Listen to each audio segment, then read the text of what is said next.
సంవత్సరాలు అవుతున్న ఈ రాష్ట్ర ప్రభుత్వం అధికారంలోకి వచ్చి జాబ్ క్యాలెండర్ అని దగా చేసింది. ఆ నిరుద్యోగ డిక్లరేషన్ గతంలో మేనిఫెస్టో చేసి ఆ 9వ పేజీలో పెట్టింది. మాకు పెద్ద తొర్ర పెట్టింది.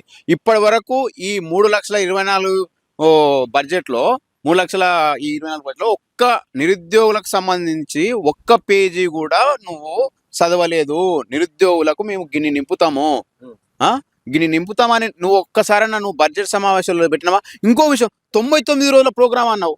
ఆ 99 రోజుల ప్రోగ్రామ్ లో ఒక్కరోజు కూడా నిరుద్యోగులకు సంబంధించినటువంటి ఒక్క సమస్యని మేము భర్తీ చేస్తాము, వీళ్ళకు కొంచెం భరోసానిస్తాము, నిరుద్యోగ భరోసా అనేది నువ్వు కల్పించినావా? కల్పించలేదు.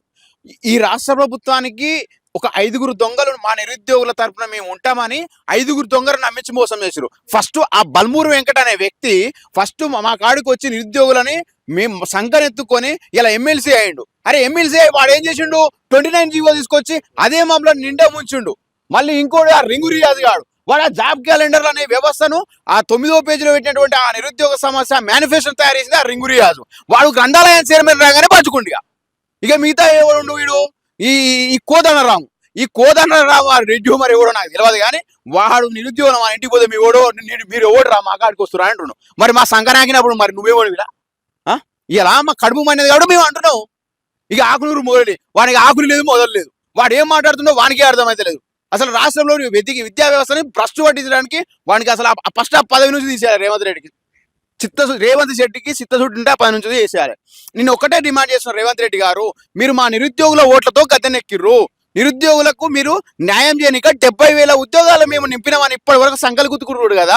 మరి అసెంబ్లీ సమావేశాల్లో మీరు మీ బట్టి వర్గ మేము కేవలము వినతి పత్రాలు ఇచ్చిన నియామక పత్రాలు ఇచ్చామని ఎందుకన్నాడు? వాస్తవానికి మీరు ఇచ్చినటువంటి నోటిఫికేషన్లు కేవలము 10,916 మాత్రమే.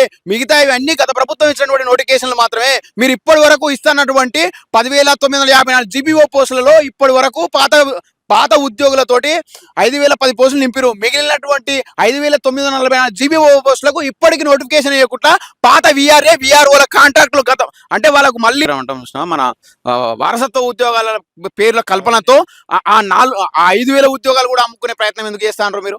నేను ఒకటే డిమాండ్ చేస్తున్నా, మీకు చిత్తశుద్ధి కనుక ఉంటే, నిరుద్యోగుల మీద ప్రేమ ఉంటే తక్షణమే మీరు రేపు ఇంకా అసెంబ్లీ సమావేశాలు ఉన్నాయి, అందులో మీరు నిరుద్యోగ సమస్యని ఎజెండాగా పెట్టి చర్చకు తీసుకురండి.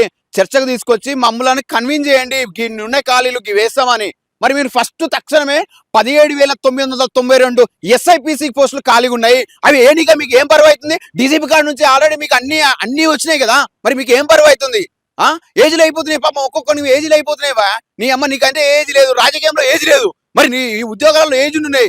నీవు అర్థం చేసుకో రేవంత్ రెడ్డి గారు. తక్షణమే మీరు ఎస్ఐపిసి పోస్టులకు మరియు 5,944 జీపీఓ పోస్టులకు మరియు 1,300 పైచులకు ఎఫ్బిఓ పోస్టులకు ఆ డిఎస్సి నోటిఫికేషన్ ఇచ్చి మా నిరుద్యోగుల జీవితాల్లో వెలుగులు నింపండి. మీ జీవితాల్లో ముఖ్యమంత్రి అయి వెలుగులు నింపుకురు మీ ఇంట్లో, కానీ మా ఇళ్లలో వెలుగులు లేవు. కొంచెం దయచేసి అర్థం చేసుకొని తక్షణమే నోటిఫికేషన్ విడుదల చేయండి. లేకపోతే మేము 26 తారీఖు తర్వాత మేము పెద్ద కార్యాచరణ మేము ప్రకటిస్తాము. శ్రీరామ తర్వాత ఖబర్దార్ రేవంత్ రెడ్డి.